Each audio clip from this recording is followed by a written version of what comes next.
Hello les amis, bienvenue dans cette vidéo, c'est Théo et aujourd'hui on va parler de l'ère du Verseau.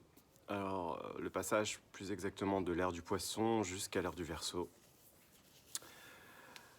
Alors je pense que tu as entendu parler de l'ère du Verseau, du nouveau monde, du changement de paradigme et tout ça, donc je viens t'amener des informations complémentaires par rapport à ça. Dans l'ère des Poissons, on était dans une ère justement où on a cultivé la séparation. Donc on a mis la religion comme étant quelque chose voilà, qui était bon pour tout le monde. Et finalement, ça nous a enfermés, si tu veux, dans une forme de pensée unique. Les individualités étaient cachées quelque part, ou étaient comme gommées. Et il fallait que... C'est un peu comme le système communiste. Tu vois, tout le monde doit être pareil. La même façon de penser, la même façon de parler, la même façon de se comporter en société et tout ça. De travailler, de relationner. C'est comme si tout le monde devait se ressembler quelque part. Donc ça, c'est la planète Neptune. Tu vois, en astrologie, la planète Neptune, c'est une planète, tu vois, qui est quand même absolue, mais en même temps qui va aussi uniformiser. Donc ça fait des personnes qui sont assez conformistes et qui ont un peu peur justement de sortir de cette dimension-là. Et maintenant, le nouveau monde, donc ça c'était l'ancien monde. Le nouveau monde, si tu préfères l'appeler comme ça, c'est vraiment l'ère du Verseau.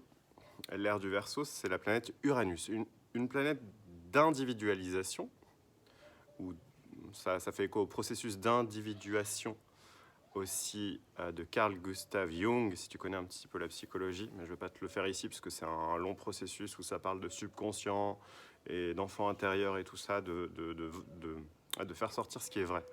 Mais en fait, Carl Gustav Jung, c'était vraiment un pionnier, et il a vraiment senti justement cette mouvance qui était déjà en train d'émerger.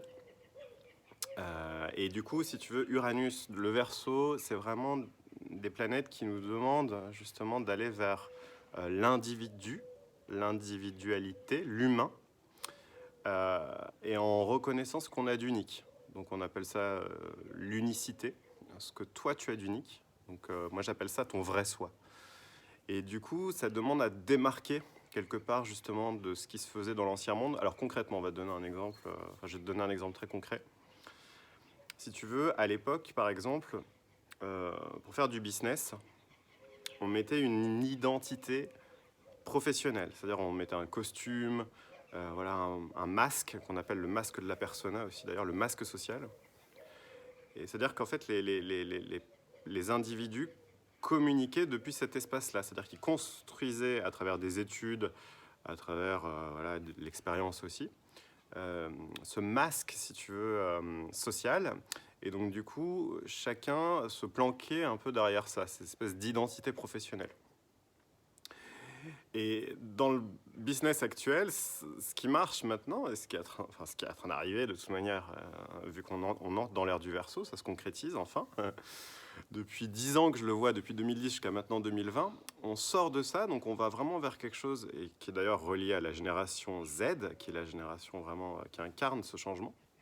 Donc on va vraiment vers l'authenticité, donc on enlève le masque, on se dépouille finalement de toutes ces choses qui sont vraiment chiantes, on peut le dire. Et du coup, on est invité à rentrer dans ce qui est vrai, dans ce qui est authentique, dans ce qui est uranien pour le coup. Et ce qui est uranien, c'est-à-dire j'arrête de faire des ronds de jambes voilà, autour de conventions, de règles, voilà, de devoir relationner de telle manière, d'avoir tel comportement qui finalement nous saoule. Enfin, je veux dire, qui c'est qui a envie d'avoir un rôle comme ça et tu vois, là, du coup, il y a une souffrance parce qu'à l'intérieur de toi, il y a ta vraie personnalité, ton vrai soi qui veut juste émerger et c'est comme si ça peut pas. Donc du coup, la transition qu'on est en train de vivre, elle est là. Donc les personnes qui sont très marquées par le Verseau, Uranus et tout ça, comme moi par exemple, entre autres, hein, j'ai pas mal d'amis qui sont branchés aussi sur ces énergies-là, du Nouveau Monde, c'est des personnes justement qui vont très rapidement aller vers des choses qui sont authentiques, qui vont se démarquer aussi, qui vont pas avoir envie d'avoir le discours de monsieur et madame tout le monde, qui vont aller très vite. Donc c'est l'ère du supramental aussi, c'est l'ère vraiment de la rapidité, de l'instantanéité.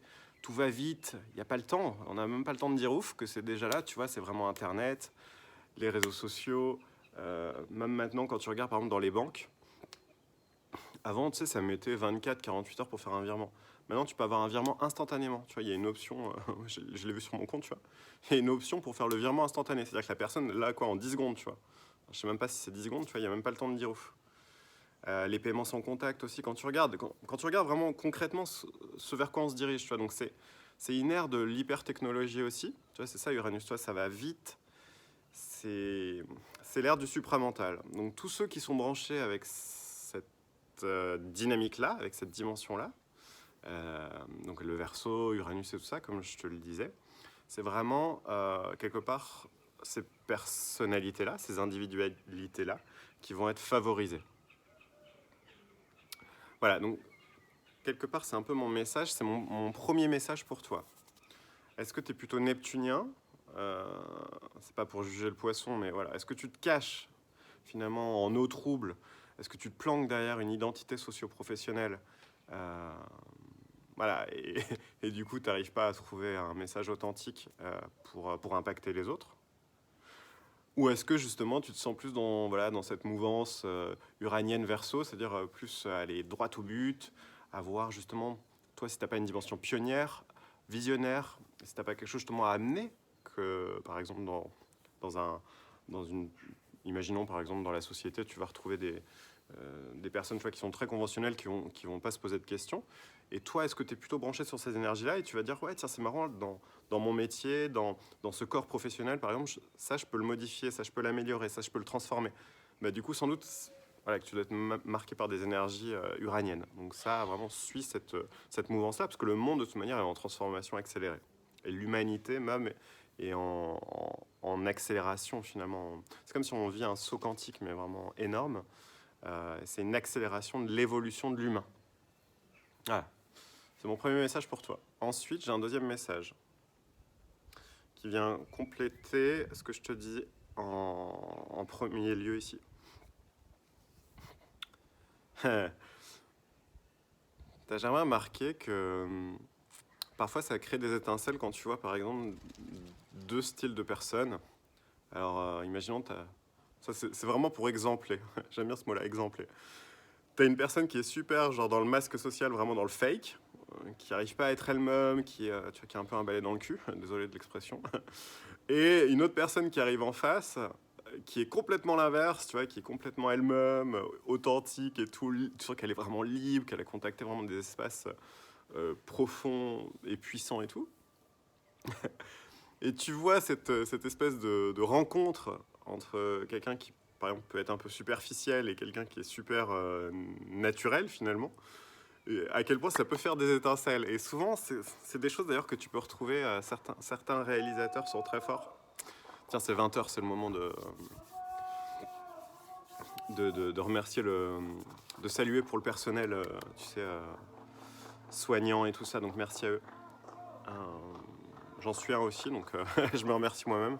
Et je remercie aussi tous ceux qui participent à ça. Et ce qui me vient, voilà, c'est juste, regarde par exemple dans le cinéma de François Ozon, les chocs que tu vas rencontrer en fait entre ces deux courants, entre finalement le courant du faux versus le vrai. Tu peux que te révéler quelque part aussi dans un environnement. Alors c'est peut-être un peu faux ce que je dis, mais en même temps il y a du vrai aussi. Justement, c'est ça qui est intéressant. Enfin, c'est un peu absolu ce que je te dis, mais souvent les personnages se révèlent mieux dans ce qui est faux. Donc ça, voilà, c'est un sujet de réflexion pour toi. Je te laisse avec ça. Sache que je t'offre aussi 30 minutes si tu es un entrepreneur et que tu souhaites lever tes blocages. Commencer à faire la transition entre l'ancien monde et le nouveau monde, parce que clairement là il est question de ça. En attendant, n'hésite pas à liker, partager. Je t'embrasse fort. Mouah, je te fais des gros bisous et je te dis à tout bientôt. Bye.